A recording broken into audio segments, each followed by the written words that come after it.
नमस्ते दोस्तों, कैसे हैं आप। मैं Sujeet Kumar incredible IAS academy में आपका हार्दिक स्वागत करता हूं। अब ज्यों-ज्यों एग्जाम के नज़दीक पहुंचते जा रहे हैं, कहें तो ज्यों-ज्यों हमारा सब जो वक्त है, जो दिन है, जो लम्हे हैं, वो गुजरते जा रहे हैं, हमारे ऊपर प्रेशर, टेंशन, स्ट्रेस, सारी चीज एक के साथ एक मतलब कंटिन्यूअसली हर वक्त जो है हावी होते जा रहे हैं। ऐसे कंडीशन में अपने आप को बांध के रखना यह सबसे बड़ी बहादुरी काम है, क्योंकि बुरे वक्त में जिसने अपनी जिंदगी को संभाल लिया, सच में वही बाजीगर है। बाकी सब तो भीड़ के हिस्से हैं। आप कभी भीड़ के हिस्से बनने ना आए थे, न इसके लिए आपका जन्म हुआ है। आप बेताज बादशाह हैं। डरिए मत, जो होगा ऊपर वाला जाने। इस वक्त आप अपनी जिंदगी का बेस्ट दीजिए। दोस्तों, ये जो वीडियो है, ये परीक्षा मंथन का चल रहा सीरीज है, करंट अफेयर का। करंट को लेके बहुत सारी समस्याएं बहुत सारे स्टूडेंट को रहती है, खास करके जो गांव में है, जो लाखों रुपया बहा के शहर नहीं आ सकते हैं, उनके लिए। और जो शहर में भी हैं, लाखों रुपया बहाने के बाद भी करंट उनकी अच्छी नहीं है, उनके लिए भी हमने बिहार स्पेशल पूरा सीरीज कर दिया।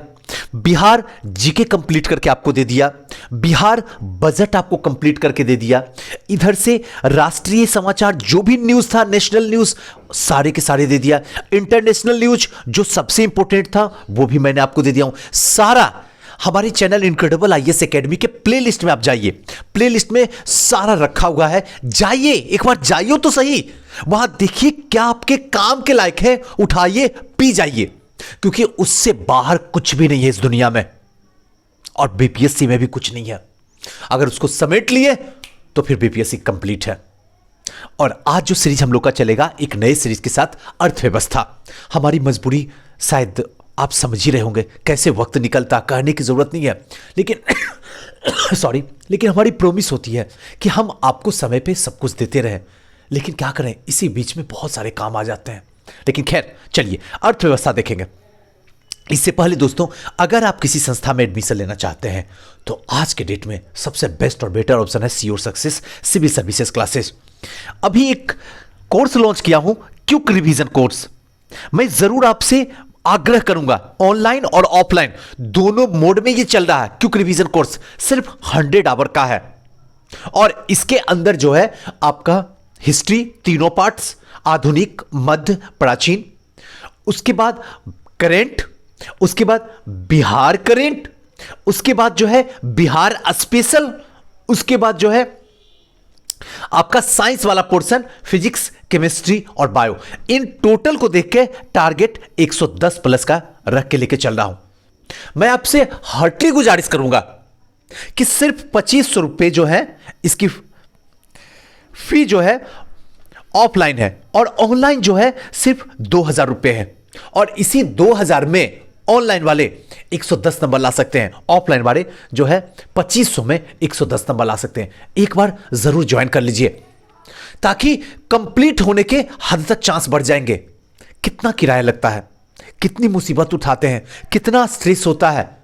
अगर 2000 में ये सब समस्याएं आपका क्लियर हो रही है, तो फिर इससे सस्ता सौदा कहां है दुनिया में, सोचो। लेकिन एक बार कहीं जा रहे हो, घर से निकल के एक बार मुझसे मिलो, सिर्फ एक बार। कॉल तो मैं रिसीव नहीं कर पाता हूं, क्योंकि वजह बताने की जरूरत नहीं है, लेकिन एक बार मेरी संस्था जरूर आओ। और मेरी संस्था इससे जुड़ने के लिए 9015148776, याद रखिएगा नंबर 9015148776 पे आप व्हाट्सअप कर दीजिए। किस में जुड़ना चाहते हैं, फाउंडेशन में, प्रीलिम्स में, मेंस में, क्विक रिवीजन कोर्स में, या फिर 66 बिहार महासंग्राम टेस्ट सीरीज में, जो कि ऑल ओवर इंडिया के स्तर पे चल रहा है, ऑनलाइन और ऑफलाइन। अगर जुड़ना चाहते हैं तो जुड़ जाइए और अपने सक्सेस को श्योर कर लीजिए।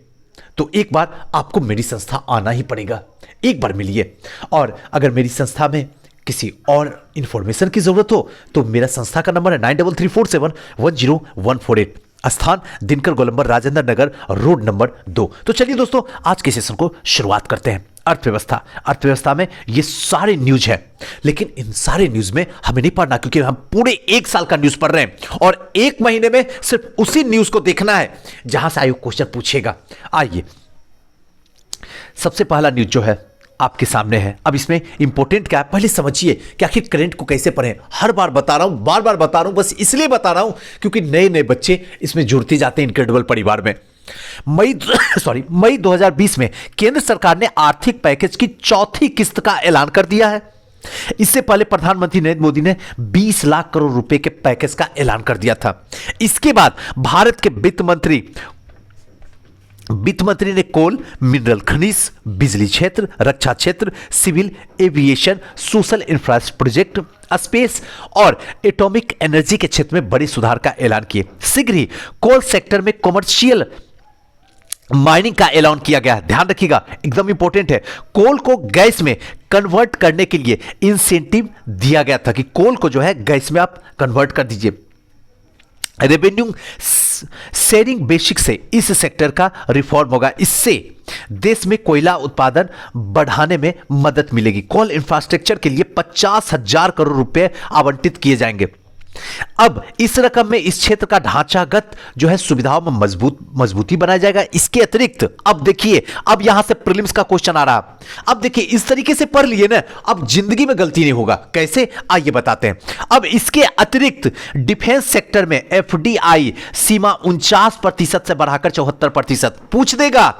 डिफेंस सेक्टर में 49% से बढ़ाकर कितने प्रतिशत कर दिया गया है, या फिर वर्तमान में डिफेंस सेक्टर में कितने प्रतिशत की एफडीआई कर दी। क्लास की 90% बच्चे का तो होश हवास घूम जाएगा, क्योंकि पढ़ा हुआ सिर्फ फैक्ट है और डाटा अगर गलती से अंदर गया तो वो कयामत नहीं बल्कि आपको बर्बाद करके छोड़ देगा। क्योंकि वहां से जो निकलेगा डाटा ना, एक बार डाटा अंदर गया तो कंफ्यूजन के साथ डाटा निकलेगा और आपको समझ में रहेगा 49% दे सुजीत सर, 50 दे, 55 दे, 60 दे, 74 तो सोच भी नहीं सकते। इसलिए ध्यान रखिएगा कि अब जो है किसमें, डिफेंस सेक्टर में 49% से बढ़ाकर 74% कर दी गई। डिफेंस सेक्टर में मेक इन इंडिया पर क्या किया गया है, फोकस किया गया है। अभी एक क्वेश्चन भी मेंस में पूछा था, आपको पता ही होगा, यही बताता हूं जिस ताकि आपको समझ में। मेक इन इंडिया को और प्रोग्रेसिव बनाने के लिए साइंस टेक्नोलॉजी का इस्तेमाल करके बताइए। कितना इजी क्वेश्चन था। सारा तमाशा सिर्फ आपका प्रीलिम्स में है। आपका रिजल्ट सिर्फ अगर रुका हुआ तो सिर्फ प्रीलिम्स की वजह से है। आप एसडीएम या डीएसपी नहीं बने हुए, सिर्फ प्रीलिम्स से आपका जिम्मेदार। आप दिल पे हाथ रख के मुझसे नजर मिलाकर पूछिए तो आपका दिल बताएगा हां सुजीत सर, बिल्कुल दिल की बात बता रहे हो आप। कर भी है लेकिन सच है। प्रीलिम्स निकालना आसान है, बस कुछ स्टेप को जो है फॉलो करना पड़ेगा आपको, आसानी से हो जाएगा। चलिए, केंद्र शासित प्रदेश में बिजली कंपनी का निजीकरण किया जाएगा।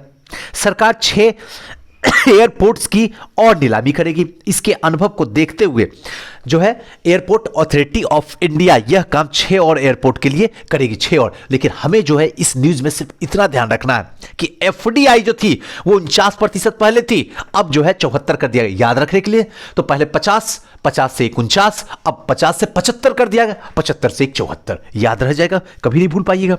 चलिए, ये न्यूज भी हमारे लिए इंपॉर्टेंट है। आइए, क्या है जनधन आधार मोबाइल, ये क्या है, जेम। जेम का फुल फॉर्म पूछ देगा भाई, बीपीएससी है, ऐसा क्वेश्चन पूछेगा जो आप सपनों में नहीं सोच सकते हैं।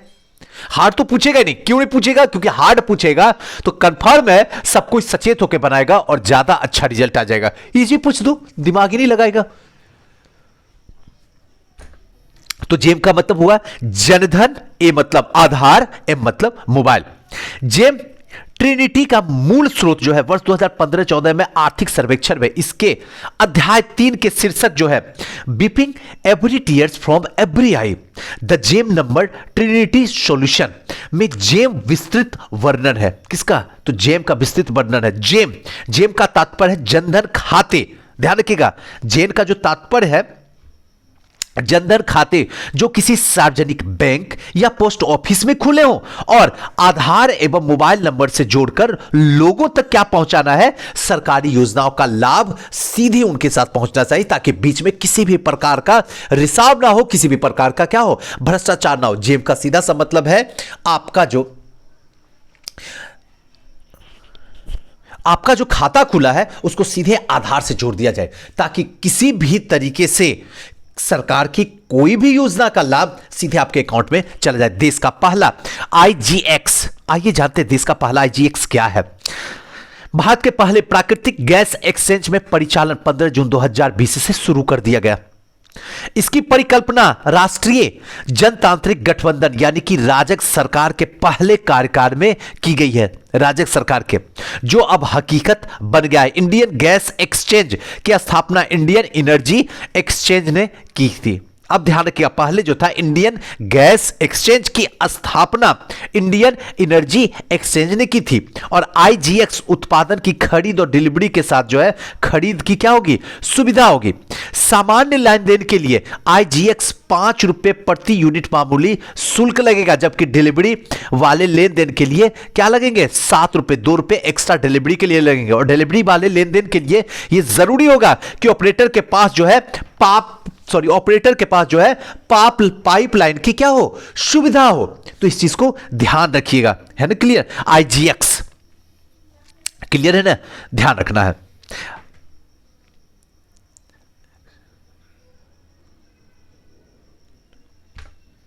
अब अगर आपसे पूछेगा कि आईजीएक्स का मतलब क्या होता है, आईजीएक्स का मतलब, इसका सीधा सा मतलब होगा इंडियन गैस एक्सचेंज। और अब जो होगा इसके जगह पे इंडियन एनर्जी एक्सचेंज पूछ देगा क्वेश्चन, रट जाइए। ऑप्शन में दे देगा इसका फुल फॉर्म क्या होता है आईजीएक्स का, और ऑप्शन में रहेगा इंडियन गैस एक्सचेंज। और आपके दिमाग में तो रखा हुआ है, कहीं आप पढ़ चुके हैं इंडियन गैस एक्सचेंज, और ये गया बदल, इसकी जगह पे इंडियन एनर्जी एक्सचेंज हो गया है। अगर पता होगा तो बताइएगा, नहीं पता होगा तो चला जाएगा। चलिए नेक्स्ट है सरफेसी अधिनियम। ये क्या है, इसको थोड़ा देखते हैं। सरफेसी अधिनियम, हाल ही में सर्वोच्च न्यायालय ने ऐतिहासिक निर्णय दिया कि सरफेसी अधिनियम यानी कि सरफेसी एक्ट के अर्थात सिक्योरिटाइजेशन, ध्यान रखिएगा, securitisation and reconstruction of financial assets and enforcement of security interest act, जिसको हम कहते हैं सरफेसी अधिनियम, 2002 सरकारी बैंकों पर लागू होगा। गौरतलब है इससे पूर्व वर्ष 2013 में गुजरात उच्च न्यायालय ने सरकारी संस्थाओं को वित्तीय संस्था के रूप में शामिल करने के लिए बैंकिंग अधिनियम 1949 के संशोधन को चुनौती देने वाली याचिका पर सुनवाई करते हुए निर्णय दिया था कि सहकारी बैंक सरफेसी अधिनियम के तहत ऋण वसूली नहीं कर सकती है, किसी भी तरीके से ऋण वसूली नहीं करेगी। अब पीएम केयर फंड्स, हाल ही में भारत सरकार ने कोविड-19 महामारी के द्वारा उत्पन्न किसी भी प्रकार की आपातकालीन या संकटपूर्ण स्थिति में निपटने हेतु आपात स्थिति में प्रधानमंत्री नागरिक सहायता राहत कोष, याद रखिएगा पीएम फंड का मतलब प्रधानमंत्री नागरिक सहायता और राहत कोष, याद रख लीजिएगा। पीएम फंड पे बहस मत कीजिएगा, बल्कि पीएम फंड पे ध्यान रख लीजिएगा कि पीएम फंड है क्या, यानी कि prime minister citizen assistance and relief in emergency situation fund की स्थापना की है। कोष के बारे में थोड़ा सा देख लेते हैं। पीएम केयर फंड एक सार्वजनिक धर्मार्थ ट्रस्ट है, पब्लिक चैरिटेबल ट्रस्ट है, जिसके अध्यक्ष कौन होंगे, प्रधानमंत्री होंगे। यह अलग बात है, थोड़ा राजनीति हम भी आपके साथ कर लेते हैं। आप अगर यहां पे पीएम फंड, आइए थोड़ा सा यहां पे आरटीआई लगा के अगर पीएम फंड के बारे में कुछ पूछ के देख लीजिए, तब हम जान जाएं कि सच में ये पीएम फंड का तमाशा क्या था।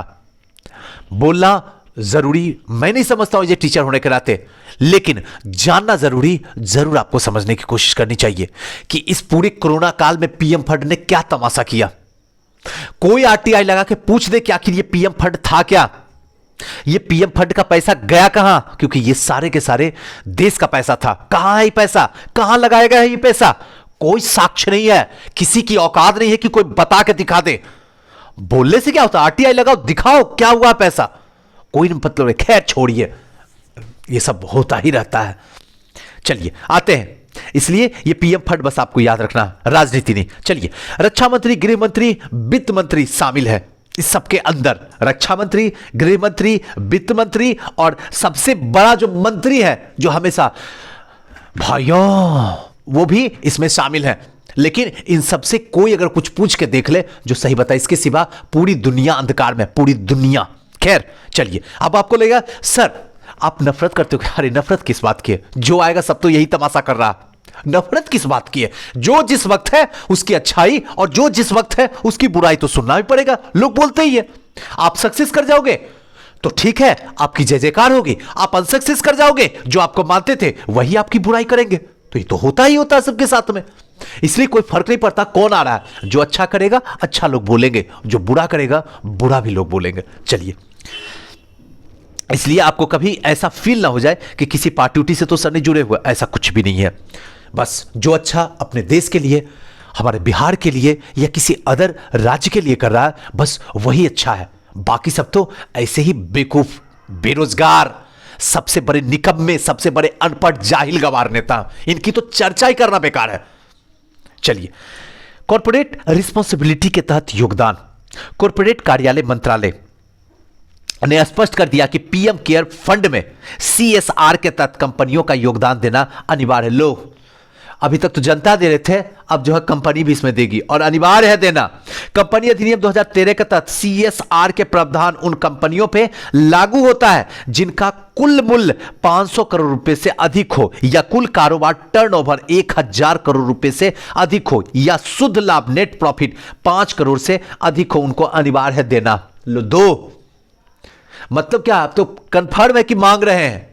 खैर, सीएसआर के तहत उपरोक्त कंपनियां अपनी पिछली 3 वर्षों की शुद्ध लाभ का औसत 2% जो है करना अनिवार्य कर दिया, आवश्यक है। चलिए आते हैं, थोड़ा सा और देख लेते हैं, बड़ा चर्चा में है, इसलिए ध्यान रखिएगा। प्रधानमंत्री राष्ट्रीय राहत कोष, अच्छा हुआ प्रधानमंत्री अपने नाम से कर दिए हैं ताकि अपने ही इसका यूज कर सके।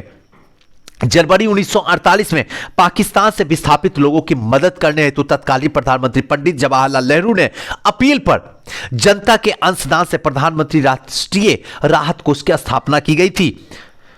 प्रधानमंत्री राष्ट्रीय राहत कोष की धनराशि का इस्तेमाल अब प्रमुखतः बाढ़, चक्रवात, भूकंप आदि जैसी, इसकी थोड़ी इतिहास है जो कि समझ लीजिए, भूकंप आदि जैसी प्राकृतिक आपदाओं से मारे गए लोगों के परिजन तथा बड़ी दुर्घटनाओं और दंगों से पीड़ित को तत्काल राहत पहुंचाने के लिए किया जाता था, पीएम रिलीफ फंड को।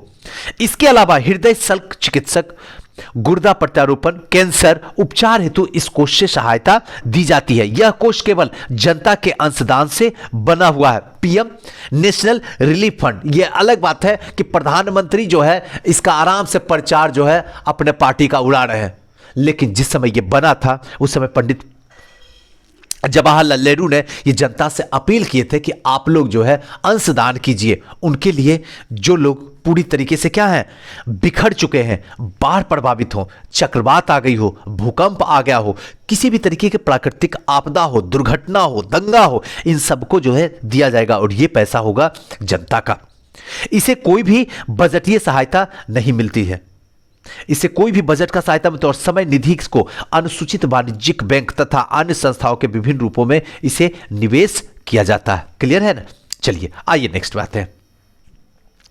भारत की आबादी सदी के अंत तक जो है घट जाएगी, इस सदी के अंत तक जो है पूरी तरीके से घट जाएगी। हाल ही में प्रतिष्ठित मेडिकल जर्नल लेसेंट में छपी अनुसार 2047 तक, ध्यान रखिएगा 2047 तक, जब भारत जैसे बड़ी आबादी वाला देश की जनसंख्या करीब 1.61 अरब होगी, भारत तब दुनिया का सबसे ज्यादा आबादी वाला देश होगा। 2047 जब आएगा तो भारत जो होगा दुनिया का सबसे अधिक जनसंख्या वाला देश होगा। लेसेंट ने अपनी रिपोर्ट में कहा है कि 2035 तक चीन दुनिया की सबसे बड़ी अर्थव्यवस्था बन जाएगी। 2035 जैसे ही आएगा, अभी क्या चल रहा है 2020, 15 साल के बाद चीन जो है दुनिया का सबसे बड़ी अर्थव्यवस्था बनकर उभर जाएगा। दूसरे नंबर पर अमेरिका होगा, तीसरे नंबर पर भारत होगा। ध्यान रखिएगा 2035 में तीसरे नंबर पे भारत के बारे में रिपोर्ट अनुमान लगाया गया है कि भारत जनसंख्या वृद्धि दर में वर्ष 2047 में के बाद में कमी आएगी, यानी 2047 जब आएगी उसके बाद जनसंख्या क्या हो जाएगी, धीरे धीरे कम जाएगी। एप्पल दुनिया का सबसे मूल्यवान कंपनी, हाल ही में एप्पल दुनिया का सबसे मूल्यवान सार्वजनिक रूप से सूचीबद्ध कंपनी बन गई है। कंपनी ने मार्च में महामारी के दौरान अपने निम्न बिंदु में से एक शानदार रिकवरी दिखाई। एप्पल के द्वारा प्रदान की गई, एप्पल समझ ही रहे होंगे, बताने की कोई जरूरत नहीं होगा, इसका स्टॉक $425, ध्यान रखिएगा 0.4 पर बंद हुआ। कंपनी के बाजार पूंजीकरण जो है 1.82 1.2 ट्रिलियन हो गया। यहां तक कि सऊदी अरब के राज्य के स्वामित्व वाली जो सऊदी अरामाको, जो पिछले साल सार्वजनिक होने के बाद सबसे मूल्यवान सार्वजनिक रूप से सूचीबद्ध कंपनी थी, को बाजार पूंजीकरण, चलिए, और ये जो है सबसे इंपॉर्टेंट न्यूज है, वाहनों के लिए BS6 मानक। ये क्या है? केंद्र सरकार 1 अक्टूबर 2020 से सभी वाहनों के लिए जो है उत्सर्जन मानक BS6 को लागू करने का फैसला किया है। इनकी पहचान नंबर प्लेट में लगी हरी नारंगी प्लेट से होगी। याद रखिएगा, कौन सी प्लेट होगी? हरी होगी और नारंगी प्लेट होगी। विदित हो, BS6 वाहन अधिक क्या होंगे? महंगे होंगे, लेकिन वाहन चालकों को अधिक माइलेज भी मिलेगा। महंगा तो होंगे लेकिन माइलेज भी अधिक मिलेगा, और साथ ही वायु प्रदूषण में लगभग 70% की कमी आएगी BS6 में। उल्लेखनीय है, सड़क परिवहन राजमार्ग मंत्रालय ने वाहनों के नए उत्सर्जन मानक BS6 की अधिसूचना जारी करके यह जानकारी दी कि पेट्रोल CNG 4 पहिए BS6 वाहनों के नंबर प्लेट पर 1 सेंटीमीटर, ध्यान रखिएगा, पहिए BS6 वाहनों के नंबर प्लेट पर 1 सेंटीमीटर चौड़े हरे रंग के पट्टी लगाना अनिवार्य होगी, तथा डीजल वाहनों में नारंगी रंग के पट्टी जो है ये लगानी होगी। तो चलिए दोस्तों, आज का जो है पूरे 1 साल का जो भी इंपॉर्टेंट अर्थव्यवस्था से क्वेश्चन था, हमने आपके सामने लाके रख दिया। इसके अलावा जो है ज्यादा से ज्यादा अर्थव्यवस्था में फोकस आपको करना किसमें? बिहार में, जो कि बजट में हमने ऑलरेडी बच्चों की तरह समझा दिया हूं। जाइए प्लेलिस्ट में खोजिए, पूरा रखा पड़ा हुआ, और उसको पढ़ लीजिए। नेक्स्ट जो दोस्तों है, नेक्स्ट वीडियो लेकर आएंगे। कैसा लगे वीडियो हमें जरूर बताइएगा, कमेंट कीजिएगा, क्योंकि आपके दिल से दिया हुआ कमेंट जो है कहीं ना कहीं हमें मोटिवेट करती है, हमें एनर्जी देती है, हमें वो ताकत देती है कि कम समय में भी थोड़ी सी वक्त को छुड़ा के आपके लिए रिकॉर्डिंग करूं। तो प्लीज कमेंट दीजिए, क्योंकि आपकी कमेंट में ही, अलग बात है मैं रिप्लाई नहीं कर पा रहा हूं थोड़ी सी व्यस्तता के कारण, लेकिन कमेंट मैं सबका पढ़ता हूं, और पढ़ने के दरमियान किसी की कमेंट इतनी भावुक कर देती है, इतनी भावुक कर देती है कि रोक के भी रुक नहीं पाता हूं, फिर उसे देता हूं। तो प्लीज जरूर कीजिएगा, क्योंकि आपका दिया हुआ कमेंट ही हमारी एनर्जी का काम करता है। थैंक यू, नमस्कार।